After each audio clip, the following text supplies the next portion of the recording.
Alright, this is another video for 3HT, this time about exercise 26, 27 and 28.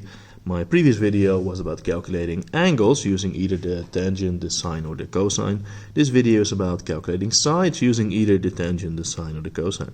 Which one you have to use you can find in this schedule, right on page 60. Here it says what the sine and the cosine and the tangent are.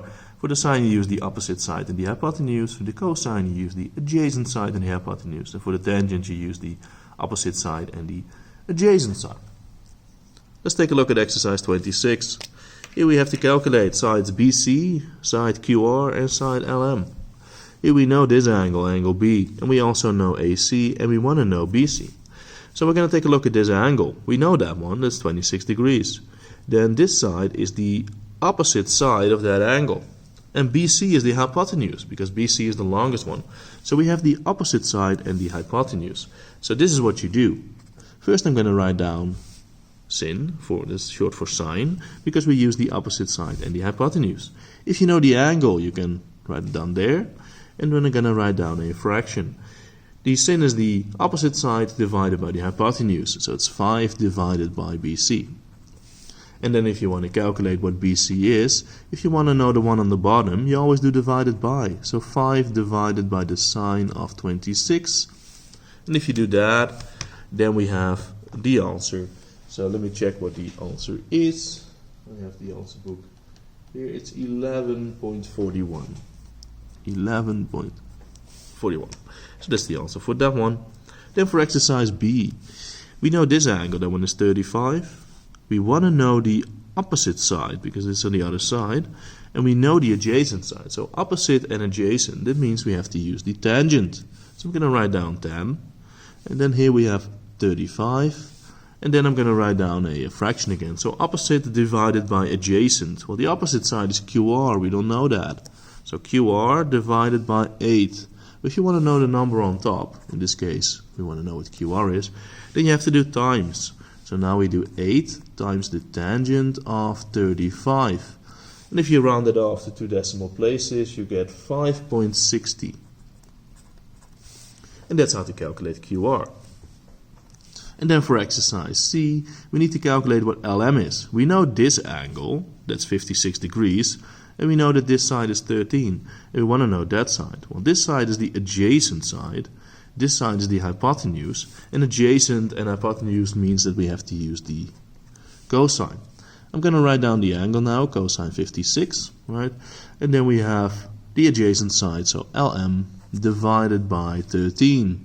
Well, if you want to know the number on top, you always have to do times. So in this case, it's 13 times the cosine of 56. And if you do that, you get 7.27. So hopefully this is clear to everyone. If not, let me know. I mean, I don't mind doing like a video call or something so I can explain this to you personally again, if you'd like. I'm going to explain exercise 27 and 28 here. This is the same as 26. The only difference is that we have to make the triangle ourselves first. That's why it says here for the exercises, first make a sketch. So I'm going to make a random triangle. The only thing it should have is a 90-degree angle. The rest doesn't really matter because it's a sketch anyway. So if the lengths are not exactly correct, it's no problem. We know that angle A is 26 degrees. So I'm going to write down A here.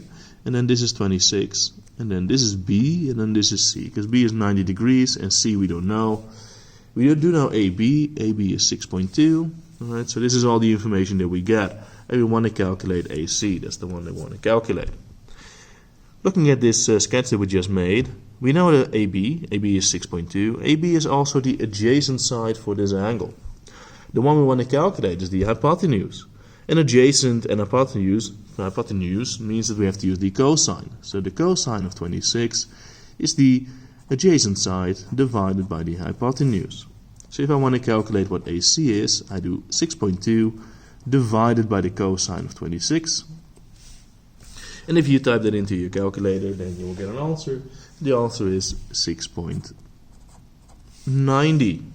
So this was exercise 27. Let me write that down there. Then we're going to do exercise 28. So first let's read the information. It says here triangle KLM has angle K is 90 degrees. Angle M is 73 degrees and KL is 13.8. And we need to calculate KM. So I'm going to make another 90 degree angle triangle. So a triangle with one angle is 90 degrees, that's K. And then we have L and M. And this one is 73 degrees. And it doesn't really matter if it's really 73 degrees in this picture, right? And then we have KL, which is the 13.8, and the one that we want to calculate is KM, that's that one. Alright, so looking at this angle here, this is the opposite side and this is the adjacent side. So that means that we have to use the tangent. So I'm going to write down tangent of 73 is the opposite side, 13.8, divided by the adjacent side, KM. So if I want to know what KM is, then I have to do 13.8 divided by tangent of 73. Right? If you want to know the one on the bottom, you always have to do divided by. In previous videos I explained why, and well, maybe underneath here I'll explain again why for the people that don't know it anymore. Let me see, Km is 4.22, and that's the answer for exercise 28. Now, if this is all you wanted to know, you can stop watching the video. If you also want to know why you have to do divided by or times, I can explain it here to you one more time. I'm going to use an example exercise, that's this one. Right? This is correct, 12 divided by 4 is 3. Now imagine that I don't know what this number is. If I do 12 divided by 3, I get that number. That's why over here you have to do divided by, because it's the same scenario, it's just different numbers. Here it's 3, 12, and 4, and here it's tangent 73, that one and that one. So if you want to know the one on the bottom, you have to do this divided by that to get that.